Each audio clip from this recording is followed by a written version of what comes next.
गोवर्धन पूजा की कथा। जय श्री कृष्णा। राधे राधे मित्रों, आप सभी को गोवर्धन पूजा की ढेर सारी शुभकामनाएं। आज कार्तिक मास के शुक्ल पक्ष की प्रतिपदा तिथि है और आज ही के दिन गोवर्धन पूजा का पर्व मनाया जाता है। कुछ स्थानों पर इसे अन्नकूट के नाम से भी जाना जाता है। अन्नकूट शब्द का अर्थ होता है अन्न का समूह।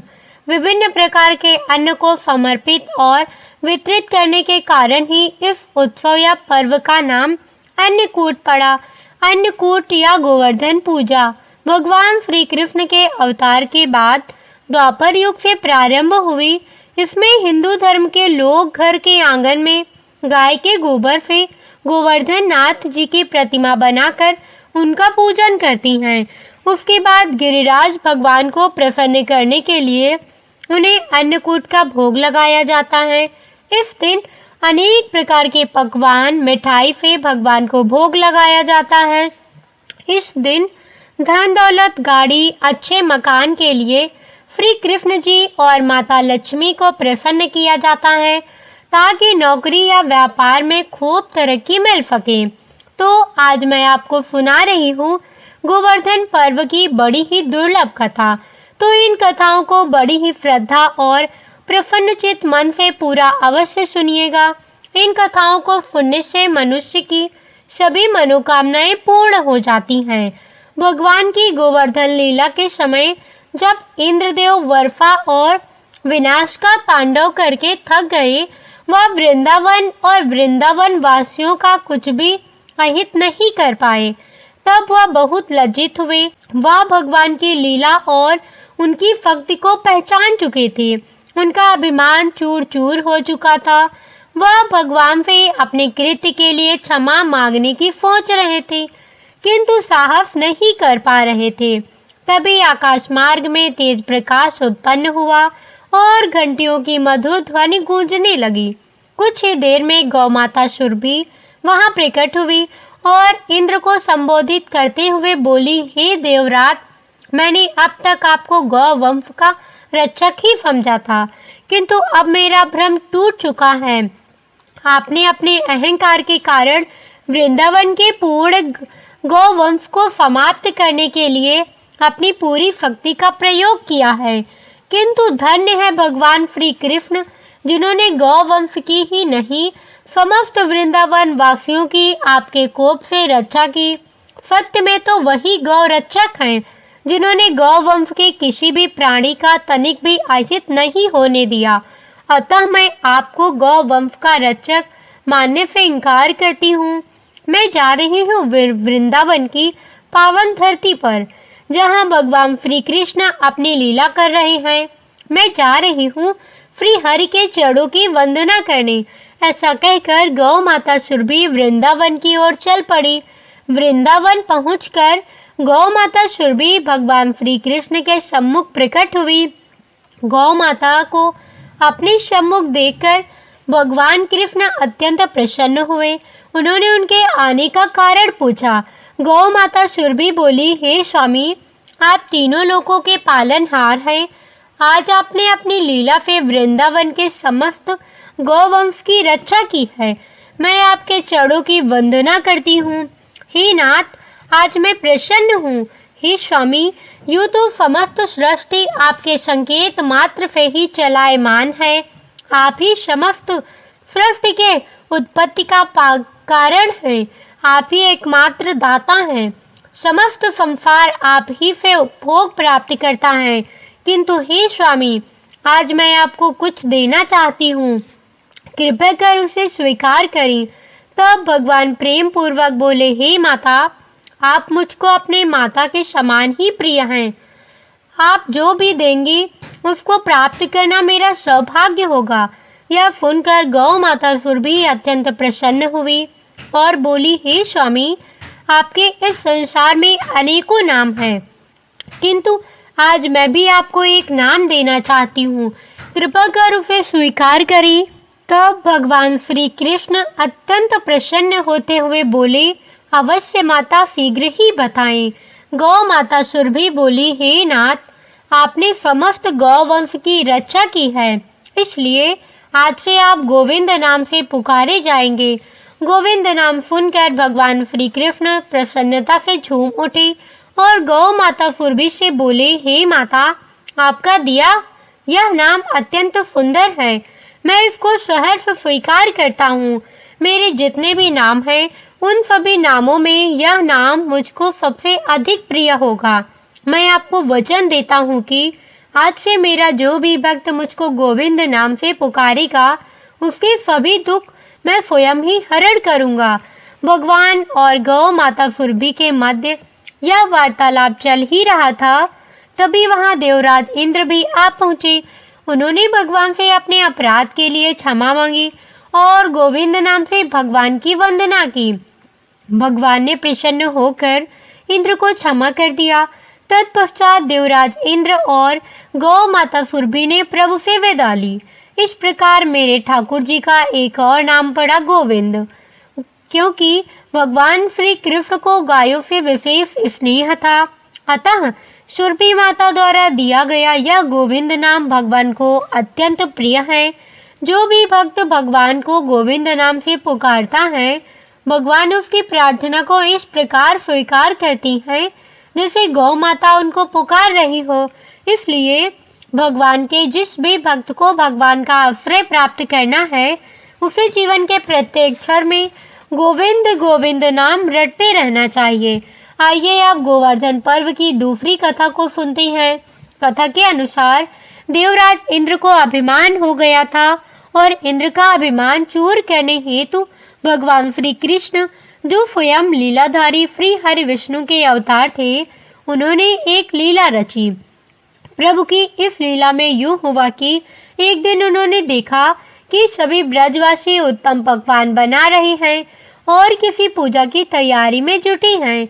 भगवान श्री कृष्ण जी ने बड़े भोलेपन से मैया यशोदा से प्रश्न किया, मैया, या आप लोग किनकी पूजा की तैयारी कर रहे हैं? कृष्ण जी की बातें सुनकर माता यशोदा बोली, लल्ला, हम देवराज इंद्र की पूजा के लिए अन्नकूट की तैयारी कर रहे हैं। माँ के ऐसा कहने पर भगवान श्री कृष्ण जी बोले, माँ, हम इंद्र की पूजा क्यों करती हैं? मैया ने कहा, वह वर्षा करती हैं, जिससे अन्न की उपज होती है, उनसे हमारी गायों को चारा मिलता है। भगवान श्री कृष्ण जी बोले, हमें तो गोवर्धन पर्वत की पूजा करनी चाहिए, क्योंकि हमारी गाय वही चराती हैं।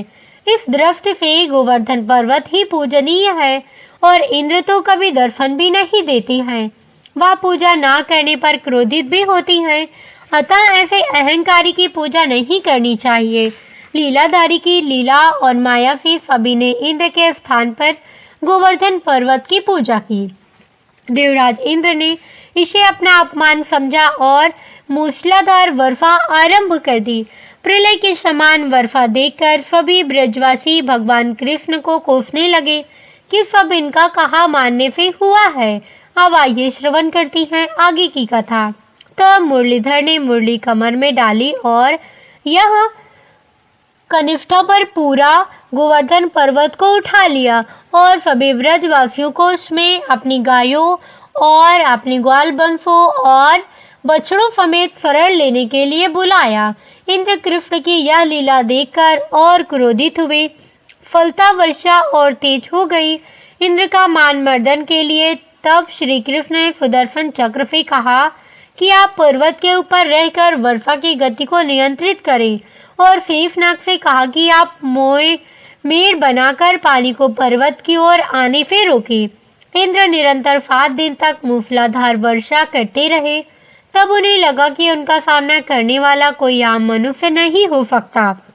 अतः वे ब्रह्मा जी के पास पहुँचे और सब वृतांत के सुनाया।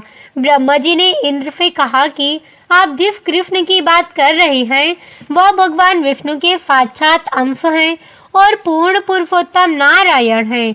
ब्रह्मा जी के मुख से यह सुनकर इंद्र अत्यंत लज्जित हुए और श्री कृष्ण जी से कहा कि प्रभु, मैं आपको पहचान न सका, इसलिए अहंकारवश भूल कर बैठा। आप दयालु हैं और कृपालु भी, इसलिए मेरी भूल को क्षमा करें। इसके पश्चात देवराज इंद्र ने मुरलीधर की पूजा कर उन्हें भोग लगाया और भगवान से क्षमा मांगकर अपने लोक को चले गए। तब भगवान श्री कृष्ण जी के कहने पर ब्रज के लोग अपने पशु आदि के साथ पर्वत के नीचे से निकलकर अपने घरों को चले गए। तत्पश्चात श्री कृष्ण जी ने पर्वत को उसी स्थान पर ज्यों का त्यों रख दिया। हे गोवर्धन महाराज, हे भगवान श्री कृष्ण, जिस प्रकार से आपने ब्रज मंडल के निवासियों को भारी वृष्टि से रक्षा की, उसी प्रकार से हमारी भी सभी प्रकार की मुसीबतों से रक्षा करना। अपनी छत्र छाया में हमें सदैव सुरक्षित रखना और हमें सद मार्ग में ही प्रेरित करना। इसी दिन से भगवान श्री कृष्ण जी का एक नाम गिरिराज भी हो गया। बोलिए राधा कृष्ण भगवान की जय, बोलो गिरिराज महाराज की जय। आइए अब गोवर्धन पर्वत की दूसरी कथा को श्रवण करती हैं। प्यारे भक्तगणों, गोवर्धन पर्वत को लेकर धार्मिक मान्यता है कि यह पर्वत हर रोज तिल पर घटता जाता है। इसके पीछे एक रोचक कथा है। हर रोज घटने का कारण ऋषि पुलस्त का श्राप है। कथा के अनुसार एक बार ऋषि पुलस्त गिरिराज पर्वत के पास से गुजर रहे थे। तभी उन्हें इसकी खूबसूरती इतनी पसंद आई कि वे मंत्रमुग्ध हो गए। ऋषि पुलस्त ने द्रोणाचल पर्वत से निवेदन किया कि मैं काशी में रहता हूँ, आप अपने पुत्र गोवर्धन को मुझे दे दीजिए। मैं उसे काशी में स्थापित करूँगा और वहीं रहकर इसकी पूजा करूँगा। पिता द्रोणाचल पुत्र गोवर्धन के बिछोह से दुखी हुए। गोवर्धन ने कहा, हे महात्मा, मैं आपके साथ चलूँगा, लेकिन मेरी एक शर्त है। शर्त यह है कि आप मुझे सबसे पहले जहाँ भी रख देंगे मैं वहीं स्थापित हो जाऊँगा। पुलस्त ने शर्त मान ली। गोवर्धन ने ऋषि से कहा, मैं 2 योजन ऊंचा और 5 योजन चौड़ा हूँ, आप मुझे काशी कैसे ले जाएंगे? तब ऋषि ने कहा, मैं अपने तपोबल के माध्यम से तुम्हें अपनी हथेली पर उठाकर ले जाऊंगा। ऋषि पर्वत को उठाकर चलने लगे। रास्ते में ब्रज आया। तब गोवर्धन पर्वत को देखा कि यहाँ पर भगवान श्री कृष्ण अपने बाल्यकाल में लीला कर रहे हैं। बड़ा मनोहारी दृश्य और मन भावन जगह है। उनकी वहाँ ठहरने की इच्छा हुई। इसके बाद गोवर्धन पर्वत ऋषि के हाथों में अपना भार बढ़ाने लगे और जिसे ऋषि ने आराम और साधना के लिए पर्वत को नीचे रख दिया। ऋषि पुलस्त यह बात भूल गए कि उन्हें गोवर्धन पर्वत को कहीं भी रखना नहीं है। साधना के बाद ऋषि ने पर्वत को उठाने की बहुत कोशिश की, लेकिन पर्वत हिला तक नहीं। इससे ऋषि पुलस्त बहुत क्रोधित हो गए और उन्होंने श्राप दे दिया कि तुमने मेरे मनोरथ को पूर्ण नहीं होने दिया, इसलिए अब हर रोज तिल भर तुम्हारा क्षरण होता रहेगा। माना जाता है कि उसी समय से गिरिराज पर्वत हर रोज घट रहा है। आइए अब गोवर्धन गिरिराज जी के प्राकट्य होने की कथा का श्रवण करते हैं। धार्मिक दृष्टि से गिरिराज जी का प्राचीन काल से ही ब्रज में सर्वाधिक परिपूर्ण स्थान और महत्व रहा है। ब्रज में मान्यता है कि श्री गिरिराज जी की तलहटी एवं कंदराओं में भगवान श्री कृष्ण तथा श्री राधा जी के विहार स्थल रही है। अतः इस भूमि का विशेष महत्व है। गिरिराज गोवर्धन के अवतरण के संबंध में गर्ग संहिता में उल्लेख है कि भारत के पश्चिमी भाग में स्थित सालमली द्विज में पर्वतराज श्री द्रोणाचल के घर में उनकी पत्नी के गर्भ से श्री गोवर्धन नाथ जी का जन्म हुआ। देवताओं ने पुष्प वर्षा करके श्री गोवर्धन जी की वंदना की। एक समय ऋषि पुलस्त भ्रमण करते हुए वहां गए। वहां नाना प्रकार के हरे भरे वृक्ष लताओं से परिपूर्ण सुंदर श्यामल गोवर्धन को देखकर उन्हें अपने स्थल पर स्थापित करने की प्रबल इच्छा जागृत हो गई, क्योंकि काशी के निकट कोई ऐसा पर्वत नहीं था जहां शांति से बैठकर वे भजन कर सके। अतः ऋषि पुलस्त जी ने द्रोणाचल जी से गोवर्धन जी को देने के लिए अनुरोध किया। पर्वतराज बाध्य होने से इनकार नहीं कर सके। गोवर्धन जी ने दुखी होकर ऋषि से यह तय कर लिया कि मैं आपके हाथ में रहकर ही चलूंगा और आप मुझे कहीं भी नीचे नहीं रख सकेंगे। यदि किसी प्रकार नीचे रख देंगे तो मैं वहीं स्थापित हो जाऊंगा और तिल भर भी आगे नहीं चलूंगा। पुलस्त ऋषि ने उस शर्त को स्वीकार कर अपने हाथ में गोवर्धन जी को रख काशी को प्रस्थान किया। मथुरा पहुंचने तक तो गिरिराज जी हल्के रहे, किंतु फिर इतने भारी हो गए कि रिफी हाथ में रखने में असमर्थ हो गए और उन्हें भूमि पर रख दिया। संध्या वंदन, स्नान तथा भोजन के उपरांत रिफी चेष्टा पूर्वक गिरिराज जी को उठाने लगे तो गिरिराज जी ने जाने से इनकार कर दिया। तब रिफी ने क्रुद्ध होकर यह श्राप दे दिया कि तुम नित्य प्रति एक तिल के समान घटते जाओगे। गिरिराज जी ने रिफी के श्राप को ग्रहण किया, किंतु उन्हें ज्ञात था कि श्याम सुंदर श्री कृष्ण भगवान ब्रज में अवतरित होकर विविध लीलाएं करेंगे, जिससे मैं कृतार्थ हो जाऊंगा।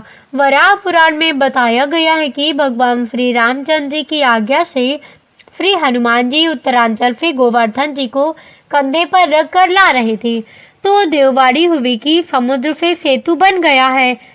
देववाड़ी सुनकर हनुमान जी ने उन्हें यहीं पृथ्वी पर रख दिया। तब हरिभक्त गिरिराज जी ने हनुमान जी से कहा, आपने मुझे भगवान के चरण चिन्हों से वंचित किया है, अतः मैं आपको श्राप दूंगा। इस पर हनुमान जी बोले, हे गिरिराज क्षमा करें। जब इंद्र की पूजा का खंडन करके भगवान श्री कृष्ण आपकी पूजा करवाएंगे तो इंद्र कुपित होकर ब्रज में उत्पात करने लगेंगे। उस समय आप ब्रजवासियों के रक्षक होंगे।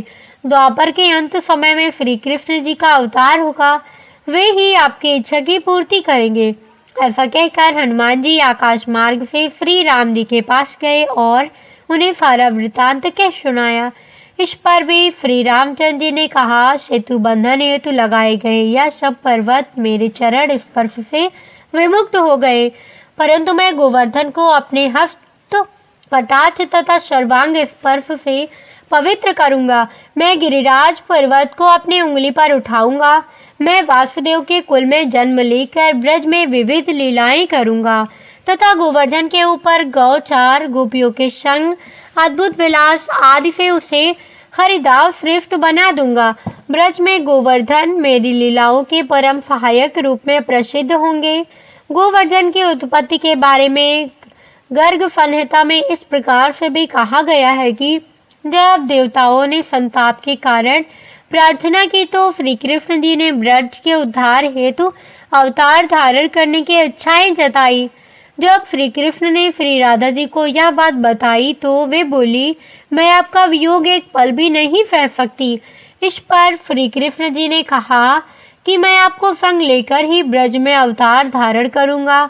इस पर श्री राधा जी ने कहा, हे प्राणनाथ, जहाँ वृंदावन नहीं है, जहाँ यह यमुना नदी नहीं है तथा जहाँ गोवर्धन पर्वत नहीं है, वहाँ मेरे मन को सुख नहीं मिल सकता। यह सुनकर श्री कृष्ण जी ने अपने धाम गोलोक से 84 को विस्तृत भूमि और गिरिराज पर्वत और यमुना नदी को भूतल पर भेज दिया। बोलिए श्री राधा कृष्ण भगवान की जय। ब्रह्म वैवर्त पुराण के अनुसार रौ का अर्थ है पाना और धा का अर्थ है मोक्ष, अर्थात श्री राधा जी के नाम जप से ही श्री कृष्ण और मोक्ष की प्राप्ति हो जाती है। पूर्व काल में श्री राधा ने फतफृंग पर्वत पर 1 सहस्त्र दिव्य युग तक निराहार रहकर तपस्या की, इससे वे अत्यंत दुर्बल हो गई। भगवान श्री कृष्ण जी ने देखा कि श्री राधा चंद्रमा की एक कला के समान अत्यंत कृश हो गई है। तब भगवान श्री कृष्ण करुणा से द्रवित होकर श्री राधा को छाती से लगाकर फूट फूट कर रोने लगे।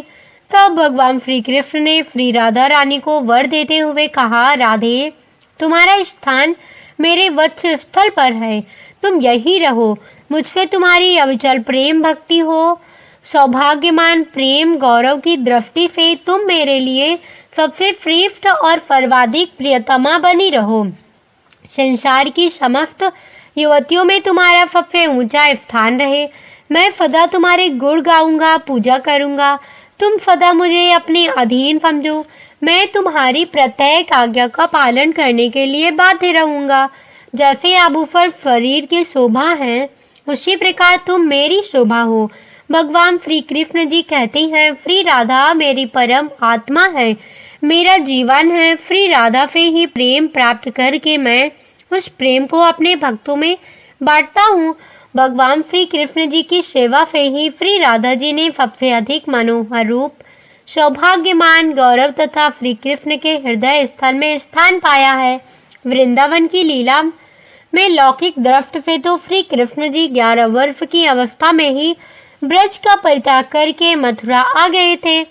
इतनी छोटी अवस्था में स्त्रियों के साथ प्रणय की बात कल्पना में ही नहीं आती और अलौकिक जगत में श्री राधा कृष्ण दोनों सर्वथा एक ही हैं।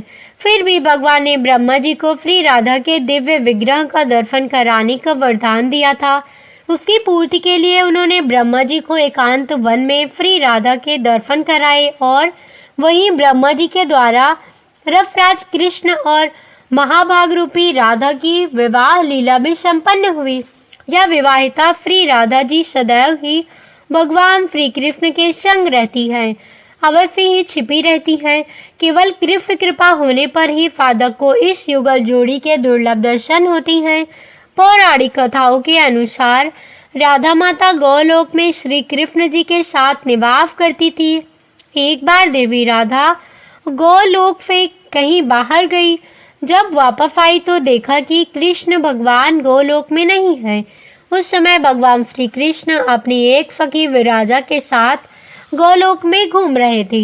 यह बात जब राधा को मालूम हुई तो उन्हें गुस्सा आया और वे सीधे उनके पास पहुंच गई। वहां पहुंचकर उन्होंने भगवान श्री कृष्ण को काफी बुरा भला कहा। राधा जी का यह व्यवहार भगवान श्री कृष्ण के मित्र श्री दामा को बुरा लगा और उन्होंने राधा जी को पृथ्वी पर जन्म लेने का श्राप दे दिया। राधा रानी को इतने गुस्से में देखकर कृष्ण भगवान की सखी विराजा भी वहां से चली गई। इस श्राप के बाद राधा ने बदले में श्री दामा को श्राप देते हुए राक्षस कुल में जन्म लेने का श्राप दे दिया। राधा रानी के द्वारा दिए गए श्राप के कारण ही श्री दामा का जन्म शंखचूड़ दानव के रूप में हुआ था। दानव कुल में जन्म लेने के बाद भी भगवान विष्णु का अनन्य भक्त बना रहे। वहीं दूसरी ओर राधा रानी ने भी पृथ्वी पर वृषभानु के घर पुत्री के रूप में जन्म लिया, लेकिन राधा रानी वृषभानु जी की पत्नी देवी कीर्ति के गर्भ से नहीं जन्मी थी। दरअसल जिस समय श्री दामा और राधा रानी ने एक दूसरे को श्राप दिया तब भगवान श्री कृष्ण जी ने राधा रानी से कहा, आपको पृथ्वी पर देवी कीर्ति और वृषभानु जी की पुत्री के रूप में रहना है। इसके आगे भगवान श्री कृष्ण ने राधा रानी से कहा, राधे, जब आप विवाह के योग्य हो जाएंगे तो आपका विवाह मनुष्य के अवतार में रायण नामक एक वैश्य से होगा। हालांकि वह भी मेरे अंश अवतारों में से एक होगा। आप धरती पर भी मेरी प्रियतम बनकर ही रहेंगी, परंतु हम दोनों को वहां बिछड़ने का दुख सहना होगा। राधा रानी, अब आप धरती पर जन्म लेने की तैयारी करें। सांसारिक दृष्टि से देवी कीर्ति गर्भवती हुई और उन्हें प्रसव भी हुआ, लेकिन देवी कीर्ति के गर्भ से योग माया की प्रेरणा से वायु का प्रवेश हुआ और उन्होंने वायु को ही जन्म दिया। जब वह प्रसव पीड़ा से गुजर रही थी, उसी समय महादेवी राधा रानी एक प्यारी सी कन्या के रूप में प्रकट हो गई। जिस दिन राधा रानी प्रकट हुई वह भाद्रपद शुक्ल पक्ष की अष्टमी का दिन था। एक बार नारद मुनि ने पृथ्वी लोक पर राधा नाम की महिमा सुनी और सुना कि वह श्री कृष्ण की सबसे बड़ी भक्त हैं। नारद को लगता था कि वह श्री हरि के सबसे बड़े भक्त हैं। अपने मन की शंका का निवारण करने के लिए नारद जी ने श्री कृष्ण जी के पास गए। श्री कृष्ण जी तो अंतर्यामी हैं, समझ गए कि नारद जी के मन में क्या शंका चल रही है। श्री कृष्ण जी ने सोचा, नारद जी को राधा रानी के प्रेम और भक्ति भाव का अनुभव करवाना ही पड़ेगा। जब नारद जी श्री कृष्ण जी के पास आए तो श्री कृष्ण अपना सिर पकड़कर बैठे थे। नारद जी ने श्री कृष्ण से पूछा, प्रभु आपको क्या हुआ है? तब श्री कृष्ण जी कहने लगे, नारद जी मेरे सिर में बहुत दर्द है। नारद जी ने पूछा, प्रभु आपको इस दर्द का निवारण कैसे होगा? तब श्री कृष्ण जी ने कहा, अगर कोई मेरा सच्चा भक्त अपने चरणों को धोकर उसका चरणामृत मुझे पिलाए तो मेरे सिर का दर्द ठीक हो जाएगा। नारद जी सोचने लगे कि मैं श्री हरि का सच्चा भक्त हूँ, लेकिन श्री कृष्ण को अपने चरणों का चरणामृत पिलाने से मुझे नरक तुल्य पाप लगेगा, इसलिए ऐसा पाप मैं अपने सिर पर नहीं ले सकता। नारद जी ने रुक्मणी जी से और बाकी रानियों से इस समस्या को बताया, लेकिन कोई भी इस पाप को अपने सिर पर लेने को तैयार ना हुई। नारद जी को राधा रानी की याद आई कि वह भी तो श्री कृष्ण जी की सच्ची भक्त हैं। नारद जी ने जाकर सारा प्रसंग राधा रानी को सुनाया। राधा रानी ने उसी समय एक बर्तन में जल देकर अपने चरणों को धोकर वह जल नारद जी को दिया और कहा, जल्दी से जाकर इसे श्री कृष्ण जी को पिला दो। राधा रानी नारद जी से कहने लगी, मैं जानती हूँ कि इस बात के लिए मुझे नरक तुल्य पाप लगेगा। राधा रानी आगे नारद जी से कहती है, श्री कृष्ण के दर्द के निवारण के लिए मैं कोई भी पाप अपने सिर पर लेने के लिए तैयार हूँ। नारद जी श्री कृष्ण जी के पास गए तो श्री कृष्ण मंद मंद मुस्कुरा रहे थे। अब तक नारद जी समझ गए कि राधा रानी श्री कृष्ण से निश्चल प्रेम करती हैं और उनकी सबसे बड़ी भक्त हैं तथा श्री कृष्ण ने यह सारी लीला मुझे यह एहसास कराने के लिए रची है। बोलिए श्री राधा कृष्ण भगवान की जय। गोवर्धन पर्वत की जय। यह थी संपूर्ण कथा। कैसी लगी कमेंट करके अवश्य बताइएगा। मिलती हूँ एक ऐसी ही धार्मिक और रोचक कथा के साथ। तब तक के लिए जय बजरंगबली। राम राम।